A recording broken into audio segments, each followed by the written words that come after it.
The K-pop girl group Blackpink debuted in 2016, and being the successes of their label mates 21, they had high expectations to live up to. Their debut songs, Whistle and Boombayah, instantly shot up to the top of the Billboard World Digital Songs chart, with many awards following shortly after. It seemed like the next big name in K-pop was here to stay.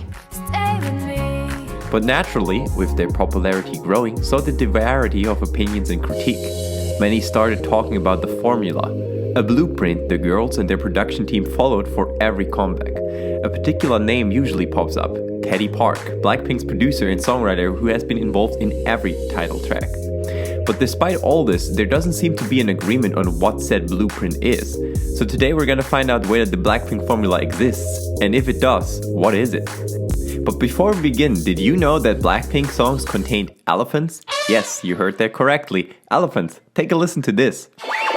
We must kill this love, yeah, it's never true. Gotta kill this love before it kills you too. In fact, there's actually another song by Blackpink that uses an elephant sample. Do you know which one? We'll reveal it at the end of the video.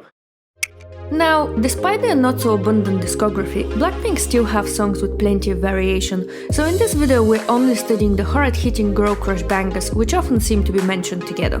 We saw opinions thinking Shutdown follows the formula, and others which claimed it was rather different, but as their most recent comeback, we thought we would include it in our analysis as well. We went and analyzed every single section of each song. If an element appeared in 3 or more of the Blackpink songs we mentioned, we added it to our little formula cheat sheet. In the second half of this video, we will analyze the songs one by one and figure out if any of them break the formula. Spoiler, they absolutely do. If we had to use one word to describe Blackpink songs, it would be inevitably catchy. But what makes a song catchy? Well, this is where we need to talk about hooks.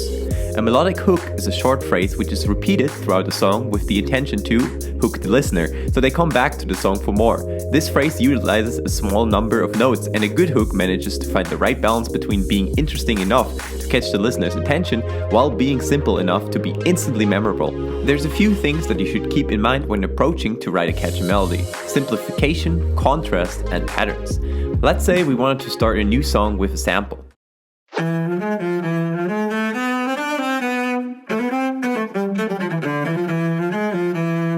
This sample already sounds pretty cool, but there's a few things we can change to make the melody much more memorable and catchy. The first thing is simplification. We're gonna remove all the notes that we think are a bit too much to achieve greater separation and to end up with a clear question-answer pattern. The second step is that we're gonna shorten some of the notes in the second half of the melody, also known as the answer, to further enhance the contrast between the question and the answer part. As you can see, we ended up with an A-B-A-C pattern, which is a very common pattern used for memorable melodies.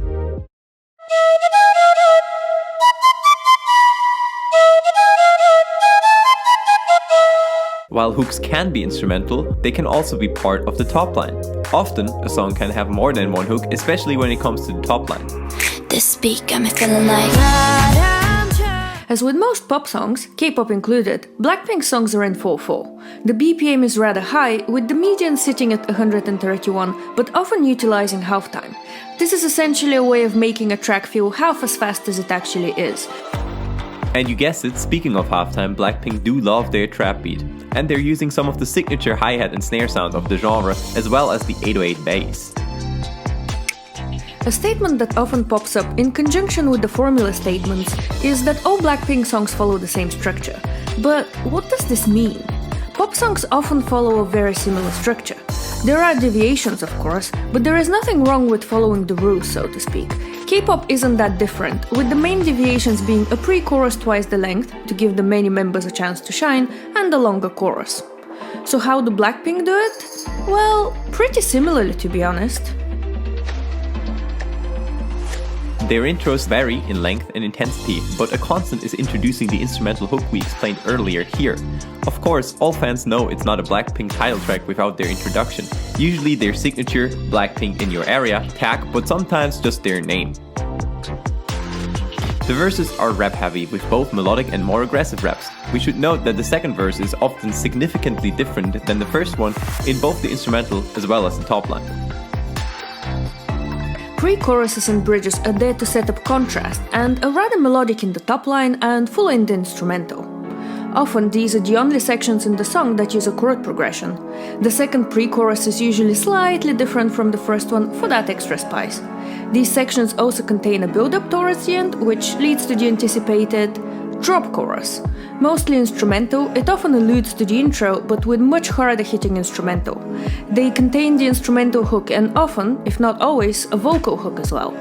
Unlike a lot of K-pop, where the choruses have a distinct A and B separation, Blackpink often have a one-part chorus which they repeat twice. The one big difference, besides what we already mentioned, is the so-called YG party chorus. The final part of the song is often a high-energy mashup of the chorus instrumental with a new top line, which is just as hooky.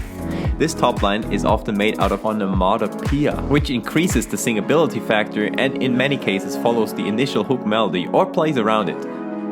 Interestingly, Blackpink never have outros, they just finish the song with their top line hook. Or do they? Stay tuned till the end, as this is something we'll discuss in the next section where we break down the songs one by one. Now, can this actually be called a formula? Well, there are certain production and songwriting techniques that Teddy may favor, which are used by many more pop songwriters and producers. This said, rules are there to be broken and musicians know that. Blackpink are really no exception to this. Don't believe us? Let's break it down together. Let's kill this love. Yeah, yeah, yeah, yeah, yeah. Tudu Tudu and Kill This Love are indeed rather similar in structure and vibe. A hard-hitting trap beat with melodic pre-choruses and bridges and long epic intros. Remember when we mentioned that K-pop pre-choruses are often rather long at 8 bars? Well, both songs here have 16-bar pre-choruses, a deviation from what we said earlier. Tudu Tudu's bridge and dance break are also 16 bars and double that of Kill This Love, which follows the typical structure more closely. Ha, how you like that? You gon' like. How You Like That instantly takes us by surprise with an 8-bar melodic verse, which contrasts the usually 16-bar rap first verses. The sound choices here follow the vibe change, with the instrumental being quite wide and containing minimal to no drums. The short verse flows naturally into the pre-chorus, which is pretty similar, perfectly contrasting the drop chorus which follows right after. Unlike the usual one-part choruses Blackpink usually favor, here we have a long chorus with a clear A and B separation. Keep it pretty, pretty savage. While the songs so far have had this bad B energy, Pretty Savage is darker, but also much more playful. It feels like rather than dissing the haters with aggression, they just mock them.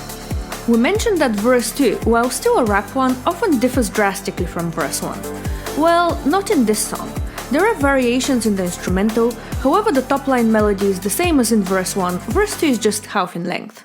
The bridge is very melodic, but not too intense, and is 16 bars, double the length of a usual bridge. However, the most surprising part to us here is the dance break. Usually those are the highest in energy in the whole song, as this is the culmination. However, this time around it is a lot closer to an anti-drop dance break. It still works of course, but I suppose you can say it implies body rolls rather than aggressive dance moves. Certainly an interesting move from Teddy and Co here. When Pink Venom came out, many people said it follows the usual formula, however there are plenty of interesting variations within it as well. Blackpink are not known for going wild with chords and major minor switch-ups, however the dark pre-chorus is enhanced by the top line being in major while the instrumental melody is in Phrygian. This creates contrast and even more tension. A huge deviation of course is the anti-drop. Nothing new for Blackpink as they have it in a number of songs, but it subverted the expectations after the typical build-up from the verse and the pre-chorus. Interestingly, Pink Venom also doesn't go fully into the trap and 808 hard-hitting chorus direction than some of the other Blackpink songs do. While there is a brass hit, it's much more subtle, and while the bass hits hard, instead of utilizing the classic 808 bass, they opted for a much different synth bass sound. When we pull up, you know it's a shutdown. The long-awaited Blackpink comeback and second album are finally here, and instantly we saw two very opposing opinions. It follows the same old formula, and finally, they did something new. So what do we think? Well, we think it's both. While Shutdown offers a very new and fresh feel, it does still follow a lot of their tried and tested methods, and this is most likely intentional, as it is likely to please both their own fans and many casual listeners. The first thing that stands out, literally and figuratively, is of course the violin melody from Paganini's La Campanella. While the tracks so far were very high in energy and danceable, this one has more of a laid-back, swing side-to-side feel.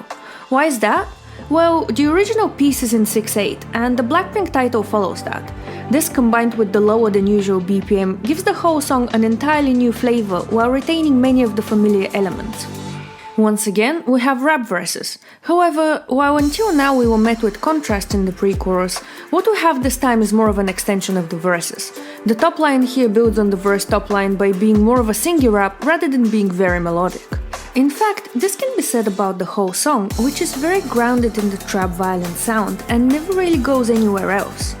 This is complemented by the top line writing itself too. There are no high notes, no cute vocals, which further enhances the shut down concept. Another interesting deviation here is the lack of a bridge. Instead, we have an 8-bar instrumental break with an 8-bar instrumental outro.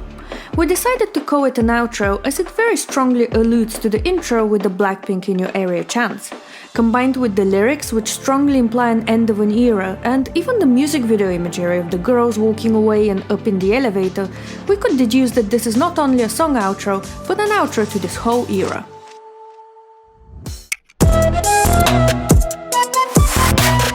Blackpink and Teddy's team are skilled musicians who favor certain songwriting techniques and sound choices. They're masters of making songs catchy by utilizing various hooks as well as production techniques, of which we presented you quite a few in this video. However, they also often break away from these techniques and introduce something new while keeping their identity sound. Some would call this following a formula, while others would just say it's having an artistic identity or a style.